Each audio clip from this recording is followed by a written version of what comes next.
guys, welcome back. It is your favorite Gimp with a Limp, and I'm here with the first of what's going to be a huge number of videos. I don't know how many I'm going to do on this one, but it's going to be up for a while. First off, let me apologize if the audio isn't perfect. I had to set this up in a room that's bigger. It's not my office. It's not soundproofed and all that crap.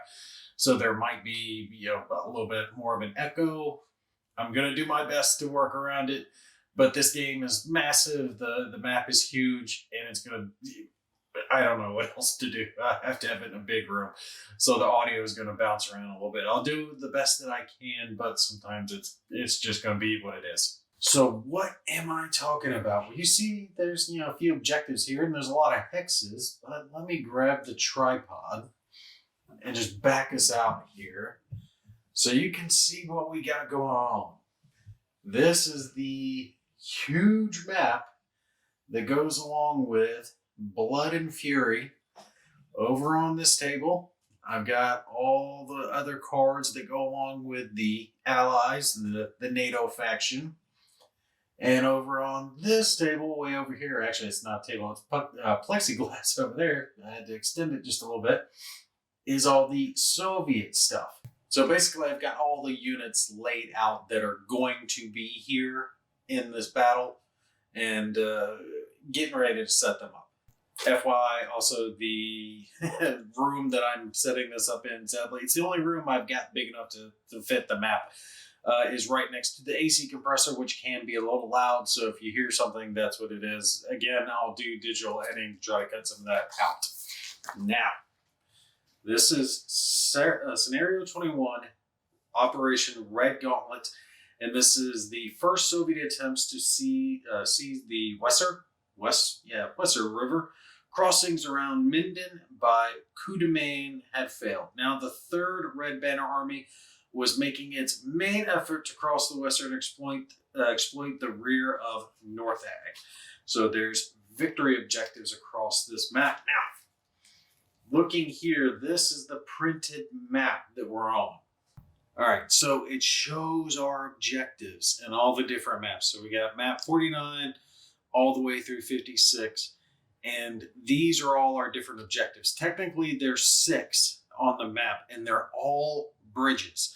So if you see the rivers running through here, and there's another one. So north is that way. That's the top of the map. That's east. That's south. That's west. Okay? River, and then there's a couple more rivers. And then way down over here is one more objective down to the south. Now that's how setup works. Looking at it, you can see there's highlighted areas here: West German, West German, West German. These are 3 West German setup areas. And I was originally going to do all of this off camera, but I thought it might be interesting to do it on camera, at least parts of it, let you guys kind of see my my thought process, what's going on, give a little prelude to what I'm doing here. Now, there's a lot of special rules. This is all special rules for it. Regimental artillery, air support, forward observers, bridges, pontoons, bunch of stuff. I will touch on that more specifically when we get into the game. There's also some special cards for the Soviets. They get their main handicap gets weakened just a little bit. It's not as bad. They have some designated formation cards. So when these cards are drawn, you can activate any one of these formations. So like designated formation, this one, the top one, you can activate either of those 2 air groups, which are freaking massive. So not only when you draw those cards, but when you draw the designated formation cards as well. So here, this is where we get into our actual order of battle, and it's extensive. There are just pages of different units that are getting involved, but all these first pages are what I'm getting ready to set out. So for the West Germans, we've got some infantry, but the big thing is we've got some improved positions. We've got like 6 or 7 that we can set out, but we don't have a whole lot of heavy equipment. There's a few tanks, but nowhere near as many as I would like. There's a lot of soft vehicles, infantry, some support weapon, anti-tank missiles, but they're relatively short range. We're talking like 7 hexes. That's really not that far compared to some of the others. Like, look at this. This is onboard artillery, 65 hexes. That's beautiful. Now, I mean, some of these you can long range it, not the artillery, but the others, but still, it doesn't give you good range. Yeah, here we go when we hit the British. No, it's not this one. It's different British. This one. They've got some Challenger tanks. So there's only like 4. There's just a few vehicles coming onto the map that are heavy enough to withstand the Soviet advance, because it's going to be massive. Now, here's what I noticed when I was setting this up, setting up the objectives. We're pointing here at the top, right? Bridge, bridge, bridge, bridge, bridge. These are all in a relatively small area compared to the size of this map. Look at this. Look how big, and look how much city is here, all right? So this is like industrial. That's city, city, city, but they've got to, maintain control of these bridges, this bridge, and then there's one way down there. Most of the Soviet forces are coming in from that corner, right? Especially there at the start. There's a lot of Hilo guys who are going to be coming in anywhere on this edge, top edge as I'm filming, but the east edge as we're talking about it. They're going to be able to fly in, but the rest are going to have to drive in, and they're going to have to drive in there. And I was thinking about it, when I'm setting up these forces, some have to be set up in map 53 and 55, which is down here, the NATO forces, West German forces, down over here. But I'm like, there's nothing saying I have to put anybody there. Why put anyone there? I mean, maybe a token force as a speed bump to slow down the Soviet advance, but I'm thinking I concentrate all my forces up here. All of the NATO forces are going to go in this general direction. Now, I shouldn't even say my forces, because I'm going to try to kind of AI this. Solitaire cards, have the game kind of play itself and just kind of see how it plays out. But I'm thinking, best start, because the West Germans and the British have to set up first. Now, all of this is what I have to play with, and that's my microphone, so ignore that when I'm starting out. So these West German forces generally are setting up down on this section of the map up to about halfway. Like, as I'm looking at it, these guys have to set up anywhere on map 53, 55, 53, 55, 53, 55. But the British forces, these two have to set up on 54, and 54 is this area. Focusing on me. Let's pan the camera a little bit. All right, so see where it says 54? 54 to 52 up here, that's map 54 right there, right? This whole area. And I'm thinking, well, I don't have to put them down there, right on top of the Germans, the Soviets. And this is pretty much all open terrain. I mean, maybe some over there on the hill to kind of pick them off as they're coming. But I'm thinking, why not put them maybe up here in this city area, fall back and create just one big defensive perimeter all over here. Maps 53 and 55 are here.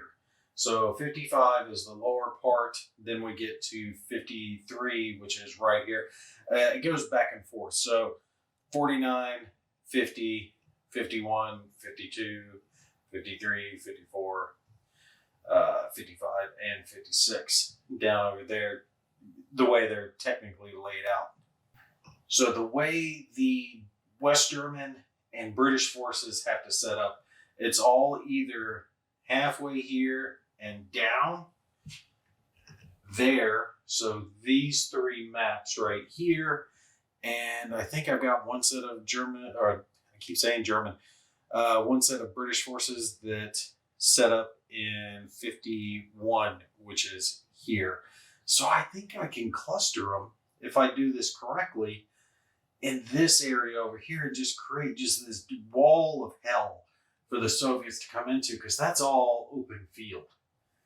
Right? There's some crops, a little bit of city, but they got to cross open land to get to this area, and that's where I get them. Because the Soviets, oh my God, do they have overwhelming forces.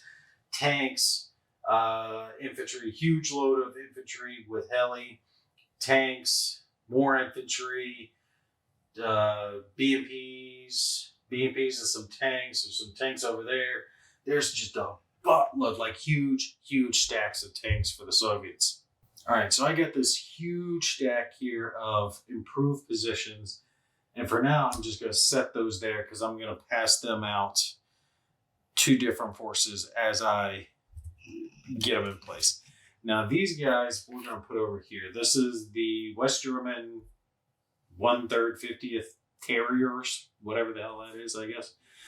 This is just 3 infantry with some missiles. I was thinking of them as maybe sacrificial offer. Maybe put those down there as like just roadblock, because there's really not too much I can do with them. Our next set, and most of the West Germans, they don't have a lot.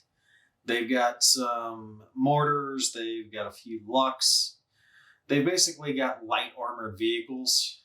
1 missile launcher, 1 support missile launcher that some infantry can use, and some anti-air. The anti-air could be very useful, especially this SAM over here for those helicopter-bound infantry that the Soviets are going to be bringing in on turn 1. These are 53, 55, 53, 55. These are 54 and 51, 52, 51, 51. Yeah, they're all kind of spread out. I'd rather be able to bunch them up a little bit. I think we're going to go north side of 53 for these guys. Let me adjust this. The way I'm looking at it, I can come across here and there down. So 52 is like my corner. Draw a line down, draw a line over. And that's where all of these West German forces have to be set up. And these guys are definitely going to mix up. There's going to be so many, I'm not going to be able to remember what goes with what card. It's easy with the colored bands, but the ones that are generic like that, that's going to be a bit of a problem. It's like, who the hell are they attached to? And just FYI, while we're just talking now and just getting some stuff out, this is going to be a big game. There's going to be a lot of moving parts. I'm going to make mistakes. I'm going to forget modifiers. Things like that's going to happen. It just is what it is. The people are just going to have to accept it. All right, so we can divide this up. There's a HQ, 3 infantry, 3 armored vehicles. We'll put 1 support weapon with each, well, with 2 of them. One of them will not have a support weapon, but that's okay. They can be a roadblock. We've got a couple other vehicles. Okay, I know I'm going to have a helicopter assault coming this direction. It's going to be massive. We're talking 20 helicopters. At least, I think it's 20 helicopters loaded with infantry and support weapons screaming in. It's going to be just a world of hurt. Fine. Okay, I'm kind of pinned in here. So I'll let the British be on this side, and we'll have the West Germans down over here. I'd like to keep it to where they're all within at least 4 hexes, because that's the reduced side for their HQ.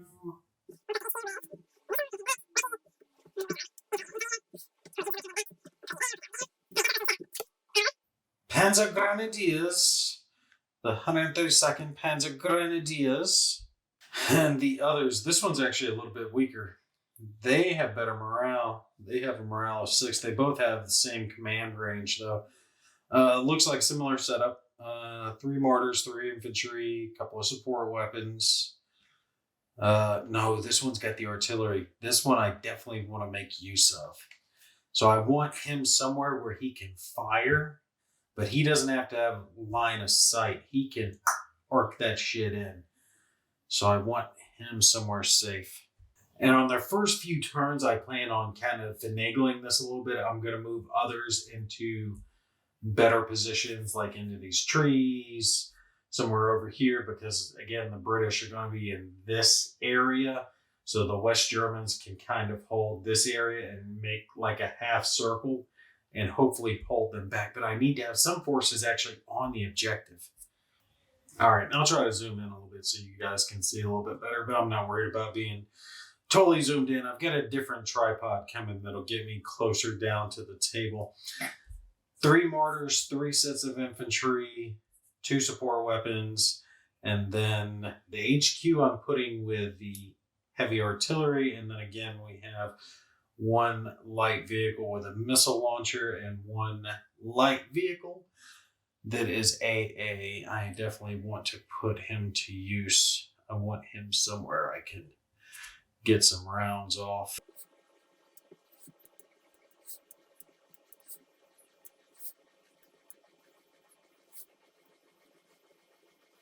All right, I might make some fine adjustments later, but we'll see. We'll see. All right, next up is the 142nd Panzer Grenadiers, and they're pretty similar. Same thing, bunch of light vehicles, infantry, no support, 1 support weapon, and they have a lighter anti-air, but this one is able to fire ground targets as well. And you can tell because it's got a white number. If the range number were blue, it would be only for air targets. And I'll tell you what, I'm going to wait on these guys, these 3 infantry, because they are unique for the West Germans. They have the ability to go in any of these 3. So this one, or this one. I'm going to wait and see how the deployment for the British works out. All right, I know you guys are looking at this, like I'm pulling it back, and you can see that there's very little, and I've already deployed almost 4 units worth of West German. I got about the same left of British, and that's just the starting, right? And you're like, oh my God, there's so much map, and it's really not taking up that much. Don't forget that all that's reinforcement, all that's coming in. Well, not these cards here. The first few cards are the West Germans. Part of these special rules for this scenario is the West Germans in setting up and getting these improved defensive positions lose one of their cards for the very first turn, so they don't get that double activation. Basically, they're preoccupied digging in. All right, next up, I've got this unit of reconnaissance for the British, and it's not big. We're talking about 3 recon units, a striker with some decent missiles, and another striker with some decent missiles. So really just like 5 light vehicles, no infantry. And I'm not entirely sure where I want to place these guys. They have to go on map 54, which, remember, that line over, down to about here and up, so they can deploy anywhere here. Basically, they're like an advanced deployment for the British. And I am thinking I might put them here, because that's an objective. They can fall back along these roads. If they're here, they can put some hurt down in that direction as the Soviets come in, or be guarded from either side. I was either thinking there or the hill. Both would give them good fields of fire. Here would just be 1. The hill I could get a lot, but if they're over there, they're pretty well done. They will get surrounded and destroyed. And they're lightly armored, and they're going to have Soviets pouring in along these roads. That's what I'm thinking. If I put them here, they can fall back if they start taking casualties. It's probably where I'm going to go with them. Set them there for now.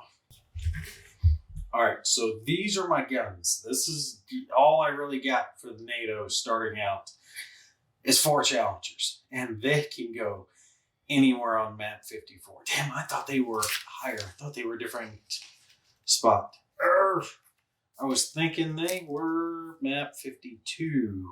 I was going to put them somewhere else. No, it's the rest of the British. bunch of light vehicles who set up in maps 51 or 52. Crap. All right, that changes things up. Because I definitely do not want the challengers being sacrificed. So we're probably going to move our recon over, and we're probably going to go here with our challengers. The tanks will be able to put hurt down because the first Soviet forces are going to be coming up that road right there, or these two highways towards this objective. So if I've got a challenger pointing right down at them, that can do me some good. I just need to figure out the best place to put them. I might be able to give them one of these. I'll have to double check, but I think I can give them one of these improved positions. And if I do that, I can have a couple of challengers up there at the front raining some hate down on them, and that could work. All right, I've got these 3 British units left, and they pretty well go anywhere in this line. They're going on map tiles or maps 51 and 52. So not the top 2, but the second 2 set of maps, right here, all up and down. So between that number and the number this one's covering, yep, here. Between these 2 numbers, all the way down is where these guys can go. Now, I'm not going to put them way over there. However, they do have some options. And the thing is, I'm not worrying about defending these bridges too hard just yet. But I have to put someone near them because otherwise the Soviets will be able to do a fly-in and run. The Soviets are going to be very mobile when they start. So I have to have someone over here defensively. And I'm going to use the blue ones because they come built in with 3 improved positions. And I know I won't move them. So basically, I'm going to stick them over here to guard these 3 bridges to start with, which gives me the other 2 sets of British to put over here somewhere defensively for these other 2 points.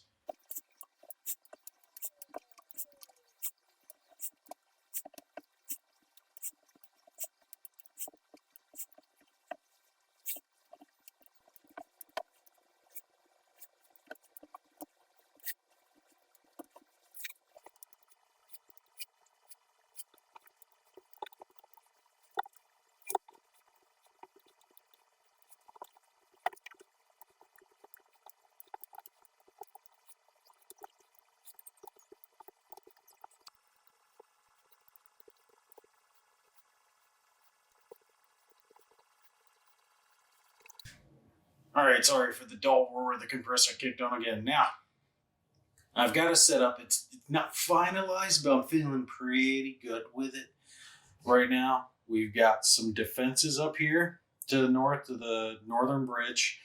That is the Irish Guards. They're the ones who are guarding that area.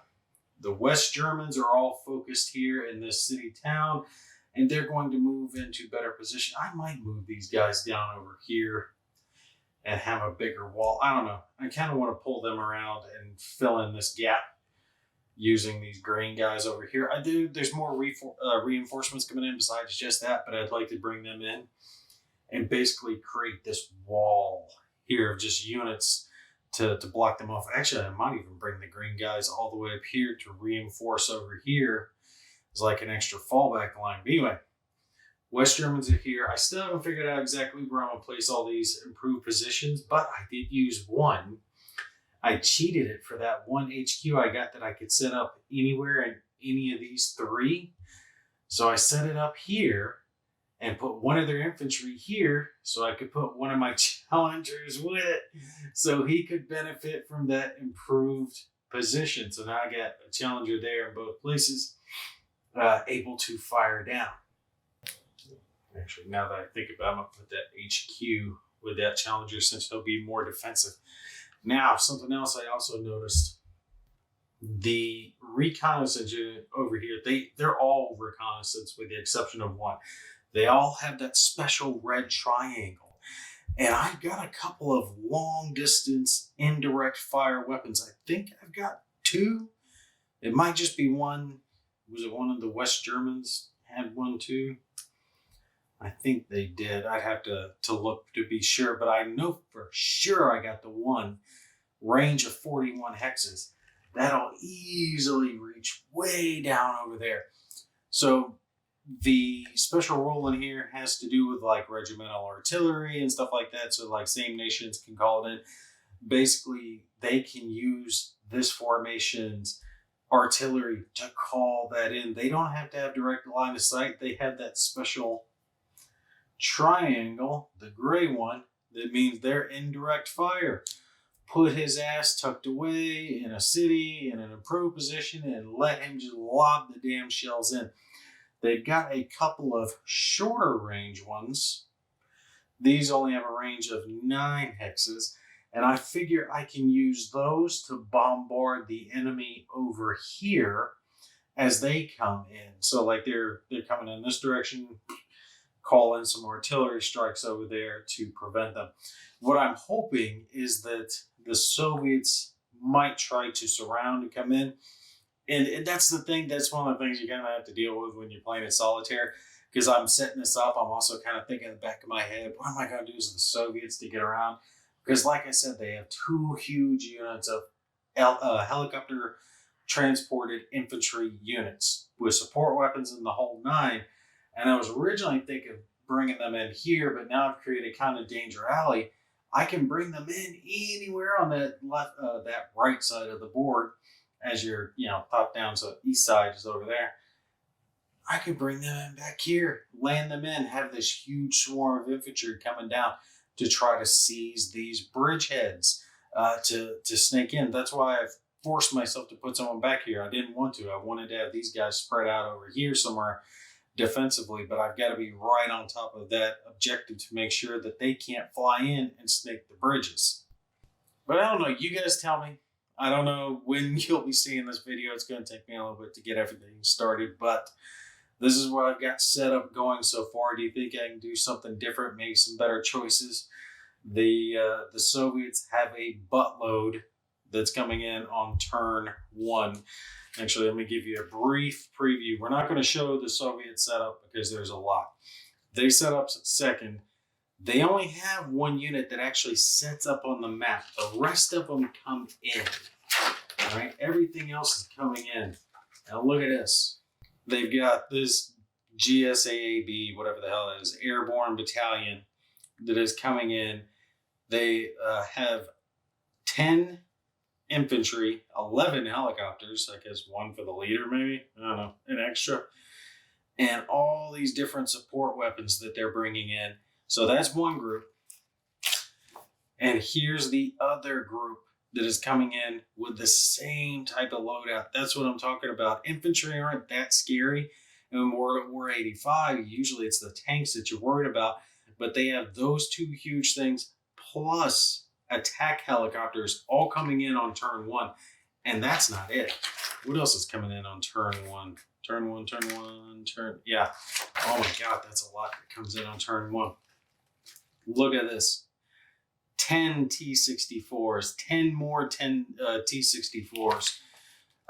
Also, turn 1, 10 more T-64s. T-80s don't start coming in until later. There is 30, count them, 30 T-64s plus support. So anti-air assets, BDM, was it BDRM? Yeah, whatever. Light reconnaissance vehicles, some leaders, some anti-tank guided missiles with some long-ass range. And let's not forget a freaking forward observer. Where are all these guys coming in? Map 56, I think they're all 56. Yeah. So they're all going to be entering in from that corner, either on that side or that side. And then they're going to start making their way up here. That's why I was worried about putting all this defensive stuff and not doing anything. 30 T-64s might suck, but there's going to be 30 of them coming up that highway. They will get that checkpoint, that objective. That bridge is theirs. Just let them have it. defensive line, killing zone, they're going to have to come this way. They have to enter from that side. So with the reconnaissance and the indirect assets that I have here, I'm hoping I can use that to smash them as they're coming up. And then I've got a couple, look at 4 friggin' challengers. That's it. 4 challengers against 30 T-64s. I wonder if that's going to be a fair fight. Now, there are some Abrams coming in, but it's going to be a hot minute before Abrams get here. Anyway, you guys stay tuned. I'm not exactly sure how I'm going to film this. There's no way I can film an entire turn. If I do, it'll be multiple videos just doing one turn because it takes a while to draw a card, play out everything. We'll see how the first turn goes with all the units entering. It shouldn't take too long. I might be able to squeeze that into a single video if I do it rapidly. But I'll speed forward through stuff. But you guys definitely put in the comments what you want to see, what you want skipped. Fast forward if you want me to shut up, all that good stuff. If you don't like my videos here where I'm theory crafting on where I put stuff, or if you like it and want to see more of it, let me know. If you have any idea of where I can put those improved positions to give myself the best chance over here, definitely let me know that too. All right, that's going to be it for me. You guys take care, and I will be back with the actual start of turn 1 very soon.